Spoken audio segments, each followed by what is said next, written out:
சிந்துபாத்னாலே நமக்கு ஞாபகத்துக்கு வர்றது என்ன?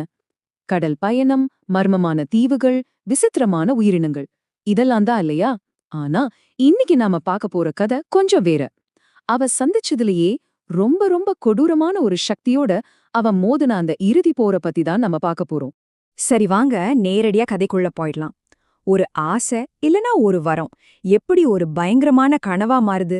கடல சும்மா மிதந்துட்டு இருந்த ஒரு சாதாரண பொருள் எப்படி ஒரு பெரிய பேரழிவையே கட்டவிழ்த்து விடுதுன்னு இப்ப பாப்போம். கதை எங்க ஆரம்பிக்குதுன்னா, சிந்துபாத்தும் அவனோட நண்பர்களும் ஒரு பெரிய அட்வென்ச்சரை முடிச்சுட்டு ஜாலியா கப்பல்ல திரும்பி வந்துட்டு இருக்காங்க.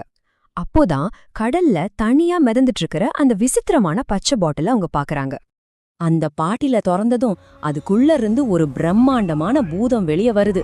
வந்த உடனே என்னைய விடுவிச்ச உங்களுக்கு ரொம்ப நன்றி, அதுக்காக நான் உங்களுக்கு 3 வரம் தரேன்னு சொல்லுது.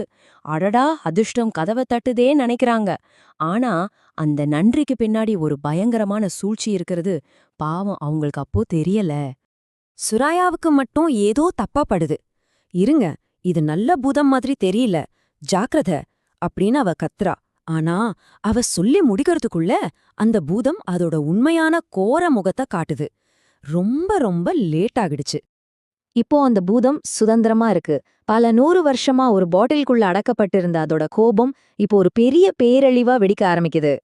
சும்மா நினைச்சு பாருங்க, 1000 வருஷம் 1000 வருஷமா ஒரு சின்ன பாட்டிலுக்குள்ள இருந்தா எப்படி இருக்கும்? அந்த 1000 வருஷ கோவமும் வெறுப்பும் அதோட கண்கள்ல தீயா எரியுது. அடுத்த நொடியே அது வானத்தையே தொடுற அளவுக்கு ஒரு பயங்கரமான ராட்சத உருவமா மாறுது. அதனுடைய பிரம்மாண்டத்தை பாருங்க. அவங்களோட கப்பலே அதுக்கு முன்னாடி ஒரு சின்ன பொம்மை மாதிரி தெரியுது. அதோட சிரிப்பு இடி மாதிரி கேக்குது. சும்மா அதோட விரலால ஒரு தட்டு தட்டுது, கப்பலே தடுமாறி கவிழ பாக்குது. அது மட்டும் இல்லாம எல்லாரையும் சாம்பலாக்குறதுக்கு வானத்துல இருந்து நெருப்பு மழையே வரவழைக்குது. அப்பப்பா, என்ன ஒரு சக்தி! அது சிந்துபாத்தியும் அவனோட நண்பர்களையும் மட்டும் குறி வைக்கல, அதோட கோபம் இன்னும் பெருசு. அது கர்ஜனை செய்யுது, இந்த கடலையே நான் அழிக்க போறேன் அப்படின்னு. அதாவது அதோட நோக்கம் இந்த முழு உலகத்தையும் அழிக்கிறது தான். இப்படி ஒரு மலை மாதிரி பிரம்மாண்டமான எதிரிய தனியால நின்னு ஜெயிக்கவே முடியாது. வெறும் பலம் மட்டும் பத்தாது. இங்கதான் சிந்துபாத்தோட டீம் ஒர்க் கை கொடுக்குது. அவங்களோட நட்பு, அவங்களோட புத்திசாலித்தனம் இதெல்லாம் ஒன்னு சேருது. அவங்களோட பழைய அட்வென்ச்சர்கள்ல கிடைச்ச சில மந்திர பொருட்களை வச்சு ஒரு சூப்பரான பிளான் போடுறாங்க. சரி, அவங்களோட பிளான் என்னன்னு பாப்போமா? 4 ஸ்டெப்பு தான். ஆனா ஒவ்வொரு ஸ்டெப்பும் ரொம்ப முக்கியம். ஒவ்வொருத்தரும் அவங்க வேலையை எப்படி கச்சிதமா செய்றாங்கன்னு பாருங்க. இதுதான் உண்மையான டீம் ஒர்க். முதல் ஸ்டெப்பு, உதவிக்கான அழைப்பு. சிந்துபாத் 300 காலத்துல கடல் ராஜ்யத்துக்கு செஞ்ச ஒரு உதவிக்காக கிடைச்ச ஒரு மந்திரச்சங்கை எடுக்கிறான். அதை ஊதினதும் கடலுக்குள்ள இருந்து திமிங்கலம், ஆக்டோபஸ்னு ஒரு பெரிய கடல் உயிரின படையே உதவிக்கு வருது. நாம செய்யற நல்லது நம்மள எப்பவும் கைவிடாதுங்கிறதுக்கு இது ஒரு நல்ல உதாரணம் இல்லையா?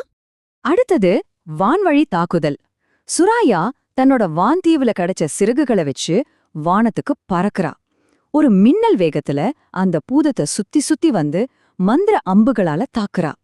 இதோட நோக்கம் பூதத்தை காயப்படுத்துறதில்ல, அதோட கவனத்தை திசை திருப்புறதுதான். அவளோட வேகம் அபாரம். இப்ப தரையில நடக்கிற தாக்குதல பாருங்க. ஹக்கீம் முதல்ல அந்த பூதத்தை பார்த்து கொஞ்சம் பயந்தாலும் தன்னோட நண்பர்கள் ஆபத்துல இருக்கிறத பார்த்து தைரியத்தை வரவழைச்சுக்கிறான். கப்பலோட பெரிய நங்கூரத்தை வச்சு பூதத்தோட காலை வாரி விடுறான்.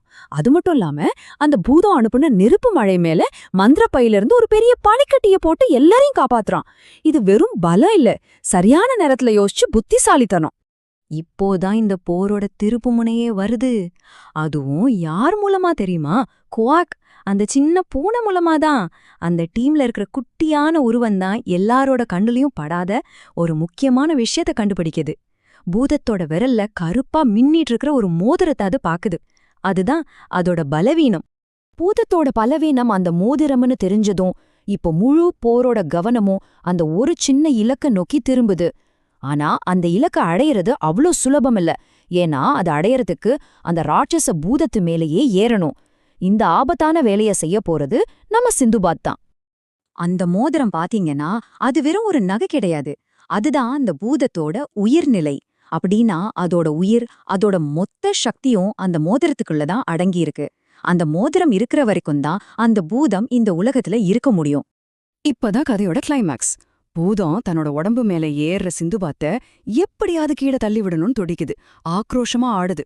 ஆனா சிந்துபாத் மரண பயத்தையே விட்டுட்டு அந்த ராட்சசனோட உடம்புல ஒரு மலை மேல ஏறுற மாதிரி ஏறி அந்த மோதிரத்தை நெருங்குறான்.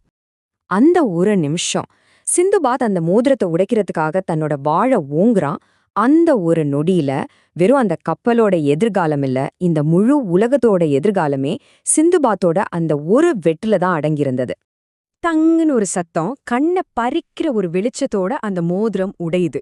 அவ்வளவுதான், அந்த பிரம்மாண்டமான பூதத்தோட உருவம் ஒரு புகை மாதிரி மாறி கத்திக்கிட்டே அது வந்த அந்த பாட்டிலுக்குள்ளேயே ஒரு சூறாவளி மாதிரி சுருண்டு உள்ள போயிடுது.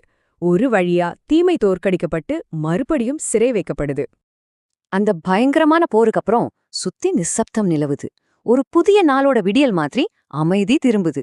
இந்த வெற்றி உலகத்தை மட்டும் காப்பாத்தல, நம்ம ஹீரோக்களோட வாழ்க்கையிலயும் ஒரு புது அத்தியாயத்தை தொடக்கி வைக்குது. கடல் அமைதியானதும் சூரியன் பிரகாசமா உதிக்குது. அவங்க பாக்தாத் நகரத்துக்கு திரும்ப வர்றாங்க. அங்க மன்னரும் மக்களும் சேர்ந்து அவங்களுக்கு ஒரு பிரம்மாண்டமான வரவேற்பு கொடுக்கறாங்க. இந்த வெற்றிக்கு அப்புறம் ஹக்கீம் அவனோட கனவான ஒரு இனிப்பு கடையை திறக்கறான். சுராயா வருங்கால வீரர்களுக்கு பயிற்சி கொடுக்க ஒரு பள்ளிய ஆரம்பிக்கிறா. அவங்க தனித்தனி பாதையில போனாலும் அவங்களோட நட்பு மட்டும் அப்படியே இருக்கு. அவங்க மறுபடியும் ஒன்னு சேர்ந்து அடுத்த அட்வென்ச்சரான டிராகன் மலைக்கு போக தயாராகிறாங்க. சிந்துபாத் என்ன செய்றான்னா, தனக்கு கிடைச்ச தங்கம் வைரம்னு எல்லா செல்வத்தையும் மக்களுக்கு பகிர்ந்து கொடுத்துடுறான். ஏன்னா இந்த சாகசத்துக்கு அப்புறம் அவனுக்கு ஒரு விஷயம் நல்லா புரியுது. உண்மையான செல்வம் தங்கம் இல்ல, நாம செய்யற நல்ல காரியங்கள் தான். நண்பர்கள் எல்லாரும் மறுபடியும் ஒன்னா கப்பல்ல ஏறுறாங்க. அடுத்த இலக்கு டிராகன் மலை. இதிலிருந்து என்ன தெரியுது? இவங்கள போன்ற நல்லவர்களுக்கு சாகசங்களுக்கு என்னைக்கும் முடிவே கிடையாது. கடைசியா இந்த கதை நமக்குள்ள ஒரு கேள்வியை விட்டுட்டு போகுது.